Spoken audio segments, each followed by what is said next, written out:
Good evening, student. I think you are very happy today is Sunday, but we are going to complete this chapter number 2, that is atomic structure. Some topics are left. In the last video, I have explained about the quantum numbers. I have given the question. You have solved the question, but facing some problem. And one student has asked me personally that a special type of question. I want to tell the name of that student, that is Anushka. Anushka is want to ask the area of the ratio of area of second shell to the area of the first shell. That's mean what will be the ratio? This is the second shell and this is the first shell. First I want to explain the relation between the area. As you know, I have given the formula to find the radius of the orbit or shell. Radius of any shell Rn is equals to 0.523 angstrom, n square angstrom.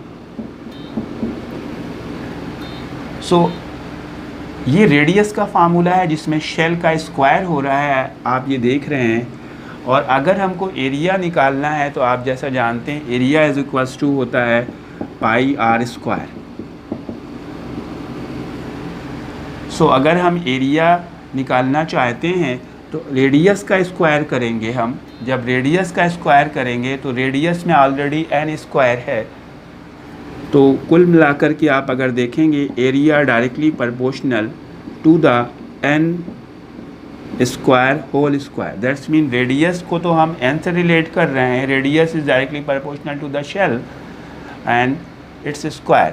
That's mean area proportional to n power 4। तो अब आप इसके हिसाब से बिल्कुल easily solve कर सकते हैं। If you want to find the area of the first shell, so you have to write a1 is equals to k, you can take any constant and 1 is power 4, so you can say a1 is equals to k into 1, while a2 is equals to k into 2 power 4, so a2 is equals to k into 4, that's mean 16 here, 2 power 4 that's mean 16। a2 by a1 क्योंकि आप ratio निकालना चाहते हैं area of second shell to the first shell, so 16k by 1k that's mean 16 by 1, or you can say 16 ratio 1। ये आपका area का concept था। कल मैंने आपको क्वांटम नंबर्स के बारे में बताया और सारी क्वांटम नंबर्स निकालने के लिए कहा, जिसमें आपने शायद फाइंड आउट भी किया है, लेकिन अब मैं थोड़ा सा उसको लेवल को हाई करके पूछना चाहता हूँ। Suppose you want to find the quantum number of any atom at the first excited state. This is hydrogen, you can say helium 2, its configuration is 1s2। That's mean first shell, if you will write the quantum number of last electron or second electron of helium, so you will write n is equals to 1, L is equals to 0, M is equals to 0, S is equals to -1/2 or half। But if you want to find the quantum numbers of last electron of helium at first excited state, so this 1s2, that means second electron will jump to the 2s2। यहाँ से electron निकल के यहाँ को जाएगा, और जब ये इलेक्ट्रॉन यहाँ से 1s से 2s में जाएगा तो इसकी डायरेक्शन चेंज होगी, like this. First excited state, excitation. In the lecture I have explained about the excitation and de-excitation। अब यहाँ पे देखिए इलेक्ट्रॉन यहाँ पहुँच गया तो सेकेंड ऑर्बिटल में पहुँच गया है। अब आपको इसके अकॉर्डिंग इसकी क्वांटम नंबर लिखनी पड़ेगी। So n is equals to 2, L is equals to 0, M is equals to 0 and S is equals to +1/2 now। So if you want to find any quantum numbers of any electrons at first excited state, second excited state, so first you have to draw the new orbital diagram, and then you have to find the quantum numbers. Dear students, one more topic is left in this that is most important, and that is called de Broglie's equation. De Broglie's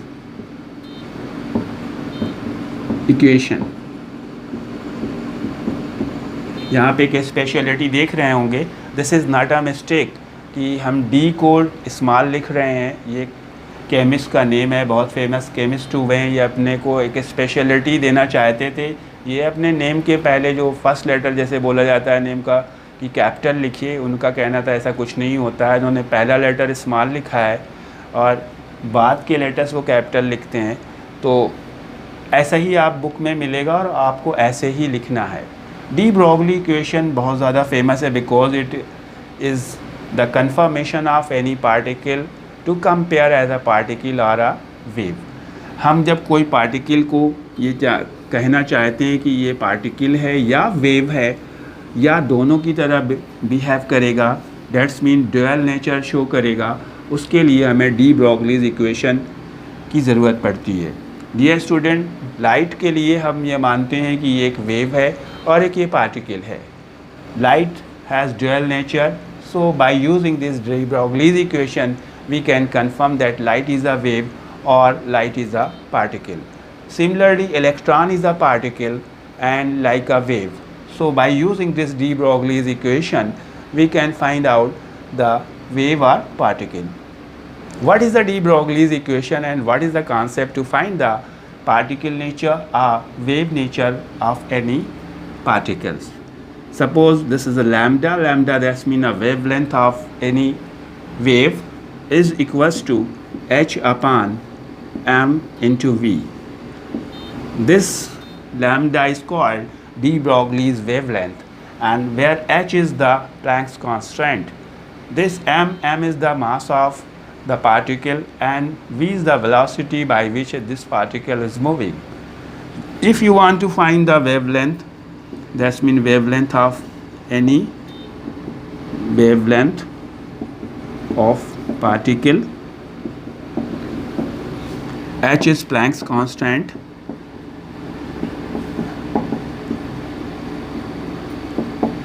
m is mass of particle or body, you can say mass of particle, and v is the velocity of particle.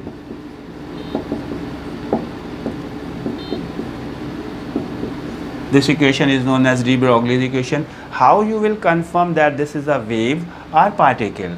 So student, you must know by using this formula you have to find the wavelength of the particle.